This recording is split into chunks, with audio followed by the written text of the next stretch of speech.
बिस्मिल्लाहिर्रहमानिर्रहीम अस्सलाम वालेकुम। मैं आज बना रही हूँ बहुत ही मज़े के चपली कबाब और इसके साथ बहुत ही मज़े की अनारदाने वाली चटनी। आज हम कीमे से चपली कबाब नहीं बनाएंगे, बस आलू से हम चपली कबाब बनाएंगे जो बहुत ही मज़े के लगते हैं और जो है ये बनाना भी बहुत ही आसान है। तो चले हम इसे बनाना स्टार्ट करते हैं। तकरीबन ये आलू लिए हमने आधा किलो आलू, तो इनको हमने छील के धो लिया है और इसे हम ग्राइंड करेंगे। हमने ये बारीक वाला ग्राइंडर से ग्राइंड करने, तो इन्हें हम इस तरह से ग्राइंड कर लेंगे। तो इसी तरह से मैं सारे आलू जो है कर लूँगी। तो ये देखें जी, मैंने ये सारे ग्राइंड कर लिए। अब इसमें जो ये पानी है, ये कॉर्नस्टार्च है, तो ये हम इसमें से बिल्कुल ही निकाल देंगे। इसे बिल्कुल वाइट पानी हमने कर लेना है। तो इनको अच्छे तरीके से हम धो लेंगे। तो ये देखें, इतना पानी साफ़ सुथरा हमने कर लेना है। अब इसे अच्छे तरीके से हम निचोड़ेंगे। पानी बिल्कुल ही इसमें से हमने जो है अच्छे तरीके से निचोड़ लेना है। तो ये सारा पानी मैंने, ये देखें जी, इस तरह से खुश्क कर लिया। अगर आप पानी छोड़ेंगे तो आपका जो मैदा आप डालेंगे या बेसन डालेंगे तो वो बहुत ज़्यादा डालना पड़ेगा। तो ये धनिया मैंने लिया है, आधी गड्डी धनिया लिया है मैंने, और 4 अदद हरी मिर्ची लिए, बारीक चॉप कर लिए मैंने। अब पुदीना लिया है और एक बड़े साइज़ की प्याज लिए, तो इनको भी मैंने बारीक बारीक काट लिया। अब 2 टीस्पून मैंने सूखा धनिया कुटा हुआ लिया है और 1 टीस्पून इसमें मैंने अनारदाना लिया है।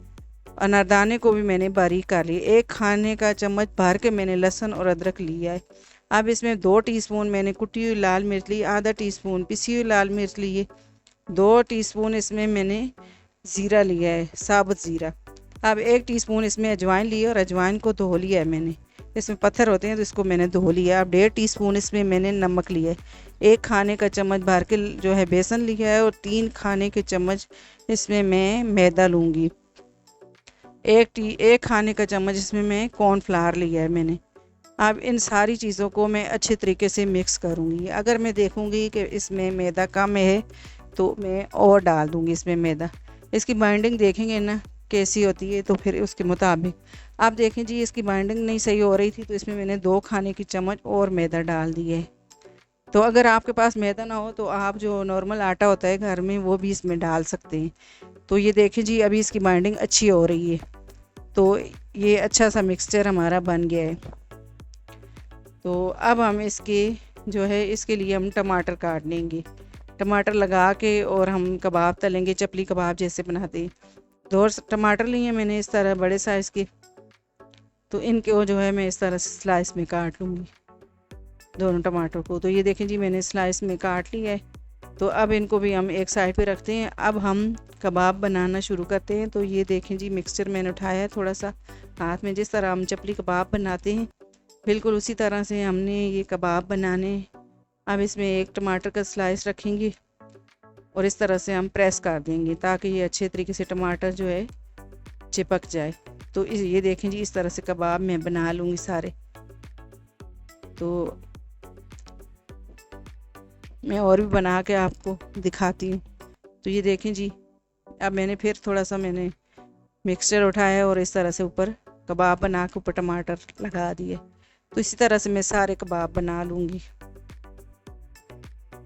अब मैंने ऑयल रखा है, तो मैंने सरसों का ऑयल रखा है। तो इसमें जो है सरसों में हम खाना बनाते हैं ऑयल में, तो ये बहुत ही अच्छा टेस्ट आता है। तो ये कबाब मैंने जो है इसमें डाल दिए हैं ऑयल में, और जो टमाटर वाली साइड है उसको मैंने इस तरह से नीचे रखा है, ऊपर नहीं रखा। अगर हम ऊपर इसकी साइड रखेंगे तो टमाटर ऊपर से निकल जाएगा। तो सबसे पहले अब इनकी जो है हम साइड चेंज कर लेंगे। ये देखें, इनको हमने 1 से 2 मिनट तक पकाया है। हल्की हल्की आंच पे इनको फ्राई हमने करना है ताकि ये अंदर तक पक जाएं। इसमें हमने मैदा मिलाया है और ये आलू होते हैं, कच्चे आलू हमने जो है इनमें डाले हैं। तो इसलिए हमें इन्हें बिल्कुल हल्की स्लो आंच पे इनको मैंने फ्राई करना है। तो टमाटर वाली साइड हम इसलिए नीचे रखते हैं कि टमाटर अच्छे तरीके से जो है चिपक जाएं। तो ये देखिए जी, अभी टमाटर भी साथ अच्छे तरीके से जो है चिपक गए हैं। और देखें, हमारे जो चपली कबाब हैं ये बहुत ही मज़े के क्रिस्पी क्रिस्पी बन के तैयार हो गए हैं। तो अब इसी तरह से कबाब सारे मैंने तल लिए। अब मैं चटनी मज़ेदार सी बनाती हूँ। इसमें 1 खाने का चम्मच मैंने अनारदाना लिया है और 1 खाने का चम्मच इसमें मैंने सूखा धनिया लिया है साबुत। अब एक मैंने जो है लाल मिर्च ली है और 2 लहसुन के जवे लिए हैं। अब इसको मैं कूट लूँगी अच्छे तरीके से। इसमें मैं 1 हरी मिर्च भी डाल दूँगी। तो आप चाहें तो इसमें ज़ीरा भी मिला सकते हैं और पुदीना भी मिला सकते हैं। तो ये बहुत ही मज़े की चटनी बनती है, अनारदाने वाली चटनी। तो हम लोग इस तरह लंगरी में कूटते हैं तो ये चटनी का टेस्ट बहुत ही अच्छा आता है। तो ये देखिए जी, मैंने अच्छे तरीके से इसको कूट लिया है। अब इसमें मैं दही शामिल कर दूँगी और थोड़ा सा इसमें मैं नमक भी डाल दूँगी। तो इसको अच्छे तरीके से मैं मिक्स करूँगी। अब थोड़ा सा नमक भी इसमें मैंने डाल दूँगी हस्बे ज़ायका। तो ये देखें जी, हमारी मज़ेदार चटनी बन के तैयार हो गई। ये इतनी मज़े की लगती है इन कबाब के साथ। तो ये इतनी अच्छी खट्टी खट्टी हमारी चटनी बन गई है। तो ये देखें जी, हमने हरी मिर्चें भी साथ तल ली हैं। तो ये बहुत ही मज़े की लगती हैं। तो कबाब तल लें तो फिर उसके बाद हरी मिर्चें भी हमने तल ली थी।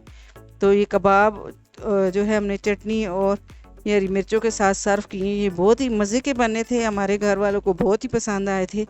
अगर आपको मेरी वीडियो पसंद आई है तो मेरी वीडियो को लाइक करें, मेरी वीडियो को शेयर करें और मेरे चैनल को सब्सक्राइब करें और घंटी के बटन को लाजमी दबाएं ताकि मेरी हर आने वाली वीडियो आपको बर वक्त मिले। अल्लाह हाफिज़।